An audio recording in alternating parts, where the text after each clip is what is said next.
Hello, and thanks for joining me at this exhibition of Gustave Caillebotte called Painting Men at the Getty Museum in Los Angeles. In 1878, Gustave Caillebotte painted this large, full-length portrait of one of his good friends. He's sharply dressed. He's poised to walk the Parisian boulevards.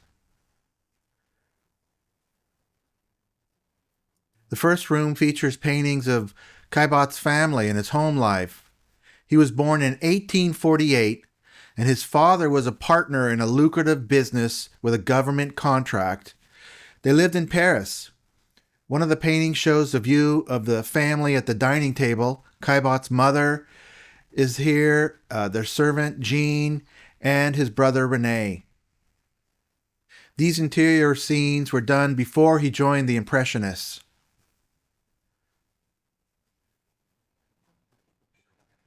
Here's a painting of their servant Jean. He lived in their home, and this is one of the first portraits that Caillebotte did of different working people and his appreciation of their contribution to his life.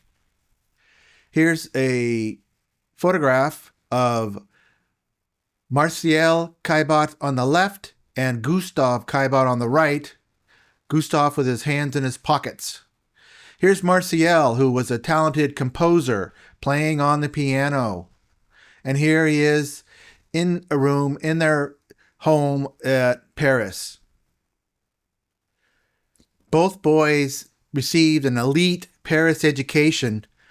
Only about 2% of the Frenchmen at that time went to college.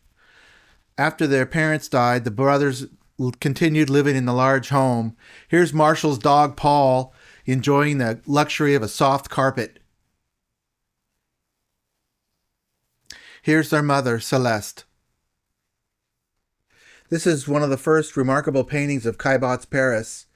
His brother René is looking out the window. At first glance, we see his confident stance, but then we ask, what's he looking at? And down on the street, you can see he's watching a woman.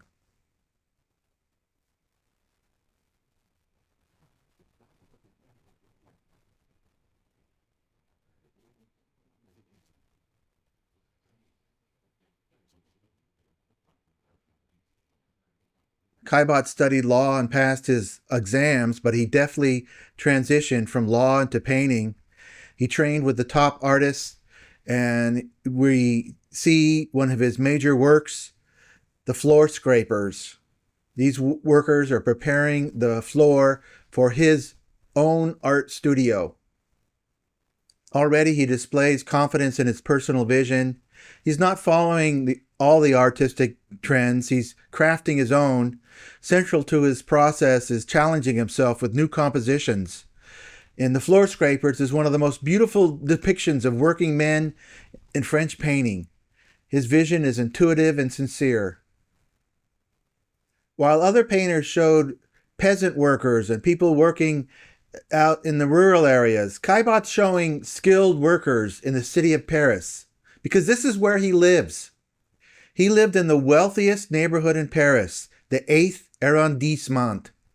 They're real, not heroic, not idealized, but true. He paints the Paris he walks through, pausing to look, to notice, to fix his gaze. Caillebotte doesn't just paint the scene, he paints the act of seeing. He pauses to observe life, but here he captures a man doing the same, stopping to stare at the Gare Saint-Lazare. Every day we see familiar things, and once in a while we see something unfamiliar.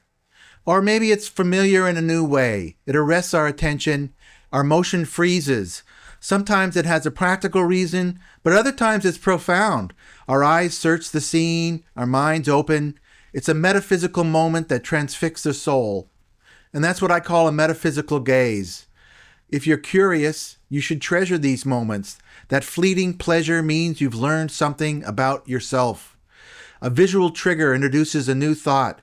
It might be subtle or profound, but the experience is real because your body stopped. Your inner compass resets. Call it a transcendent stare or even an existential stare. or even an existential gaze, or even an existential gaze. Here's a map of Paris, and these are the many arrondissements. Caillebotte's family lived in the 8th, the wealthiest. This is the setting of this painting, and here's another view. Now, here's his home on the left, and an 8-minute walk, he's at the Place d'Europe.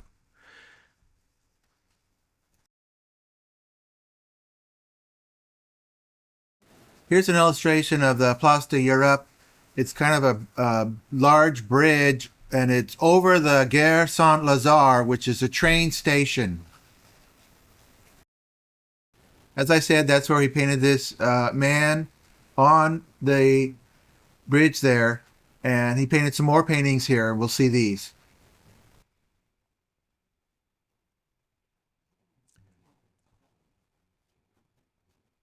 Now he introduces a couple into the scene.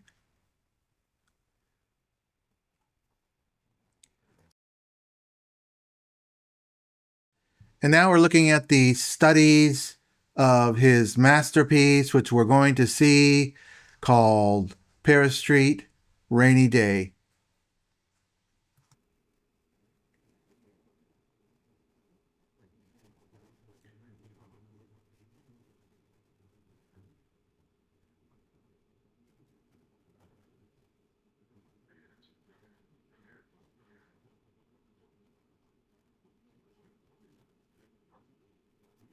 And this takes place on a corner that is 12 minutes from his home.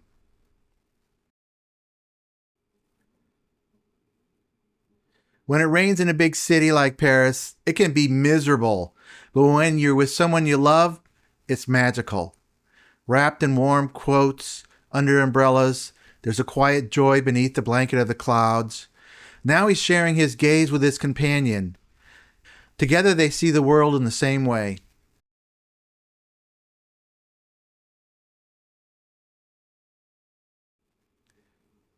As I approached this painting, I appreciated the moment with Caillebotte, a metaphysical moment for me.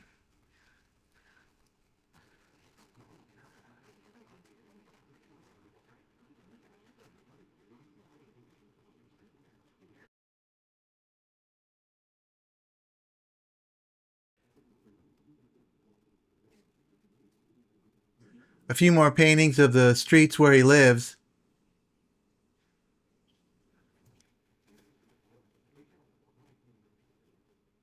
Here's enjoying the simple pleasures of watching the activity of Paris. These scenes from above looking down to the street are unprecedented for this time. I can't think of any examples in Italian or French painting or English painting where an artist looked like this. Paris at this time was one of the cultural centers of the world.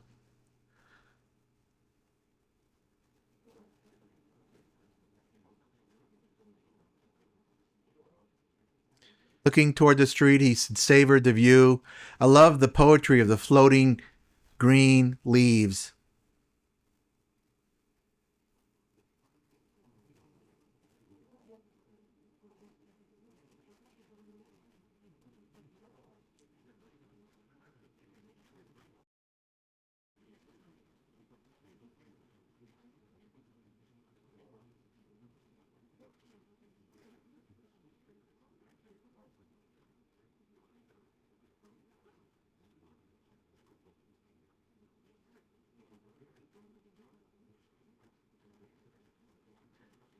Now we meet some of the people who are in his social world of Paris, and some people interpret these in a negative way, but I think that's because we look at salon portraits and we kind of have an eye for how people are presented in advertising, and so these people can seem distant and far away, but they're actually just very realistic portraits of men. Now we move to this great indoor scene of a card game called Bezique, the Bezique game. And you have his brother Martial on the right with a pipe, and he's playing an opponent there on the left. and these other men are watching the game. And I really like the kind of drama here. I also like the way he did this kind of man in the back. You know, he's very selective. It looks like a natural painting, but he's actually very selective about what's going on. Like there's no smoke from the pipes, but just another authentic view of life. Other Impressionists, Monet, Renoir, Manet, filled their canvases with women. Caillebotte turned his eyes to men, working men, thinking men, waiting men, and later sporting men. He had a woman in his life, but he never married, and he never had children.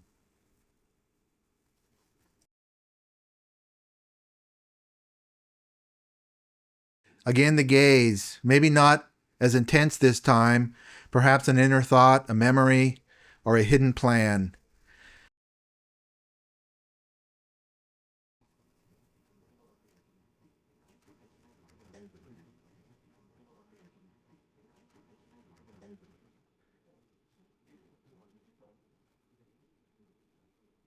Here's a self-portrait of Caillebotte. He organized and financed the Impressionist exhibitions. He was friends with Monet, Renoir, and Degas, though he was 14 years younger than Degas, but he took major leadership roles in their exhibitions. He rented venues, funded catalogs, and sent invitations. From early in his career, he also collected Impressionist art. That painting of Renoir in the background, Caillebotte probably paid more than the asking price. After his father's death, he inherited a vast fortune. He was one of the richest men in Paris.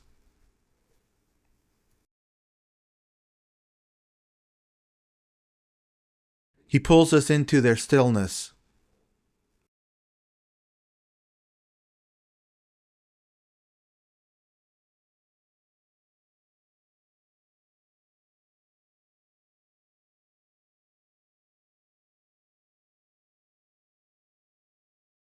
This one makes me think of the couple that we previously saw in the Paris street, Rainy Day. Maybe this is them later in the year.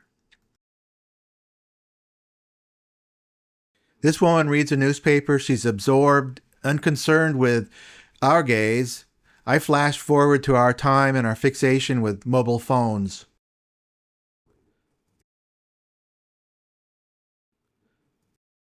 Now we enter into a series of nudes.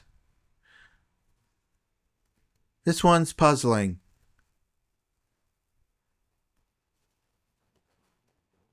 It brings into my mind the tradition of Manet, Ingres,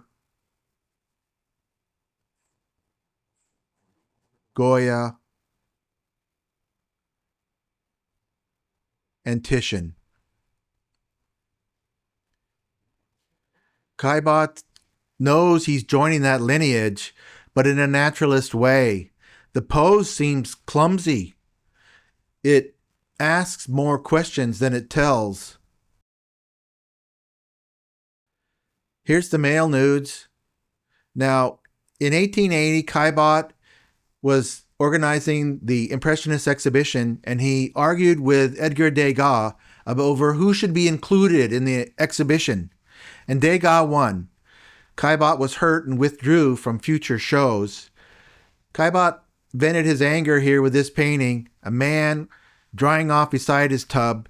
It's a provocation. He presents the male bather's rear, a counter to Degas' women at their bath. Here the exhibition breaks the chronology, showing some earlier paintings from Caillebotte's military service.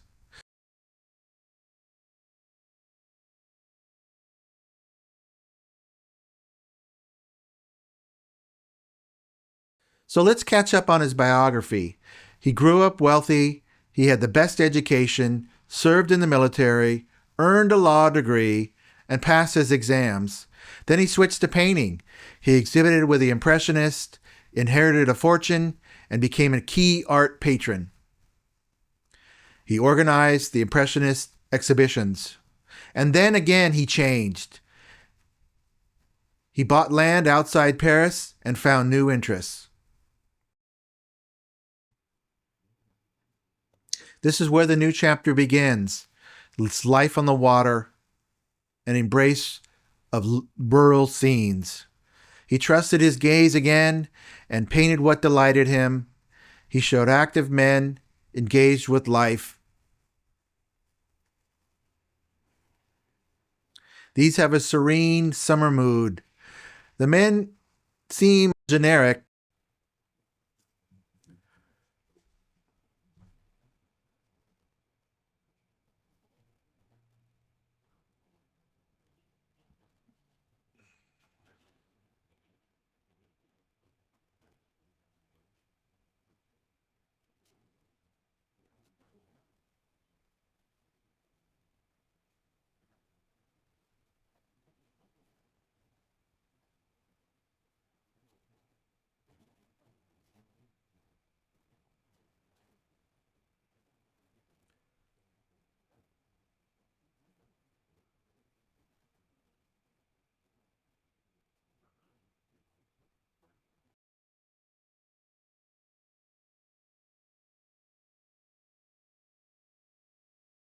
These paintings about movement. Caillebotte was always moving. He was always moving towards the future.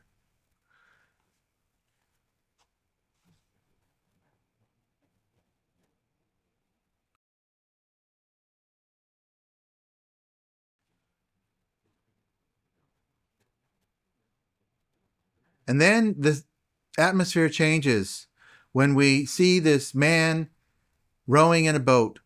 The title is Boating Party, but this man's a little different. He wears city clothes and a top hat. He's Parisian, he's muscular, virile, and charismatic.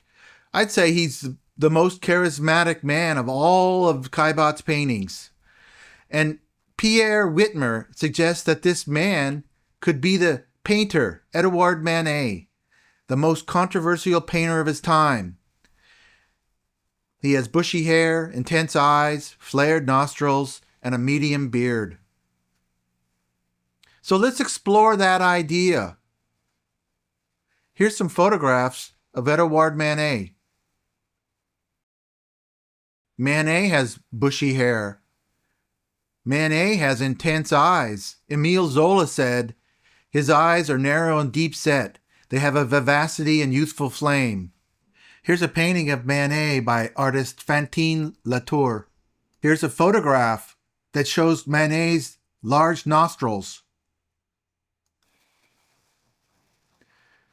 So let's look again at the man with the oars. There are similarities, the hair, the eyes, the nose, but there's some differences too.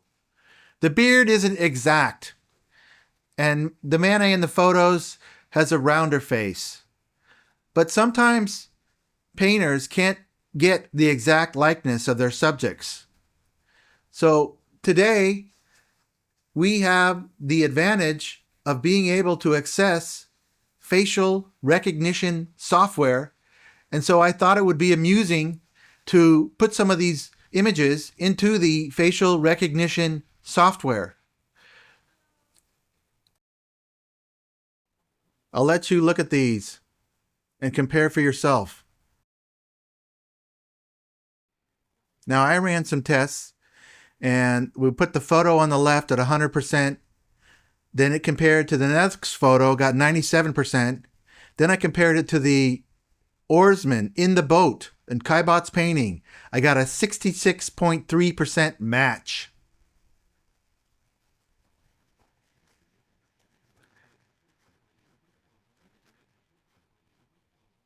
Then I found another program, and I tried to match the Caillebotte oarsman on the left and the Fantine Latour portrait of Manet on the right. I got a 77.29% match. Then I tried to match the Caillebotte painting to the photograph, and I got a 71.4%. It said, and it complimented me on a great level of likeness.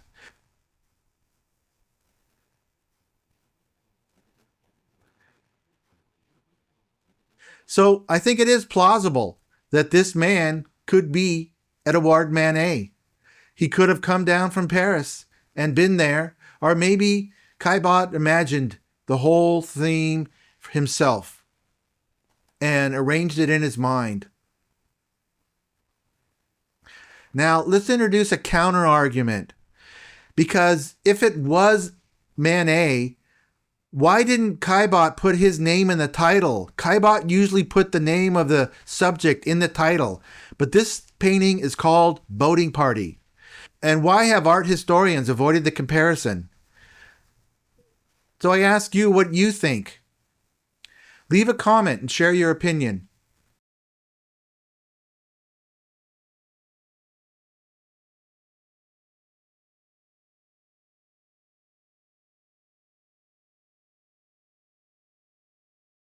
This is in the final room. We see more portraits of leisurely men.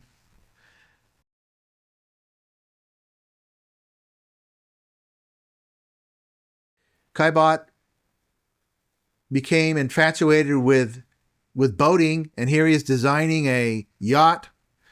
He also built a greenhouse and cultivated orchids. Here's a rose garden.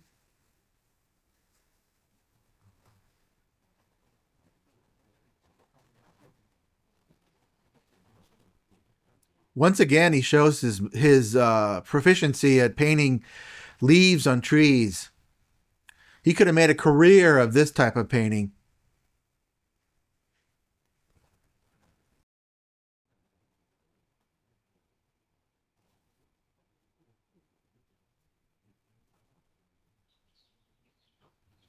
Here's some photos by his brother Martial, walking with friends and sitting on a bench with his dog.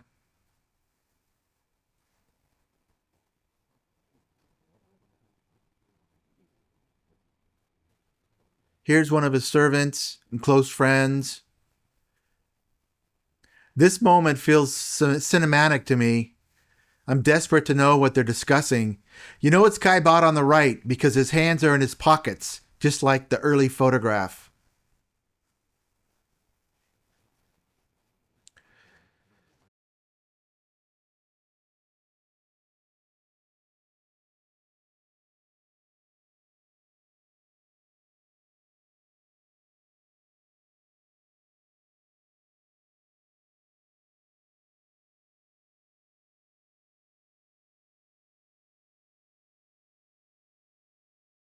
Here are some of the boats he was building and racing.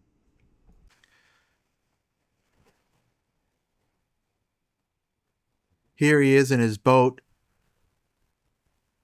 content and in command of the rudder. But at age 45, he died of a pulmonary edema.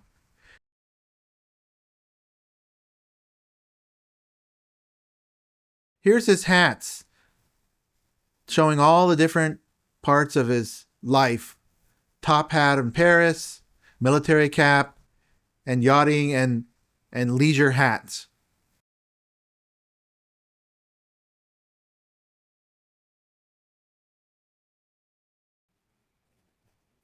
Here's his self-portrait.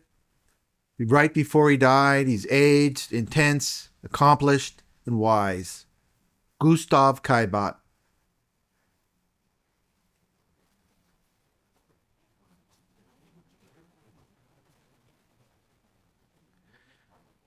This concludes the exhibition at the Getty Center. It travels next to the Art Institute of Chicago. Thanks for joining me.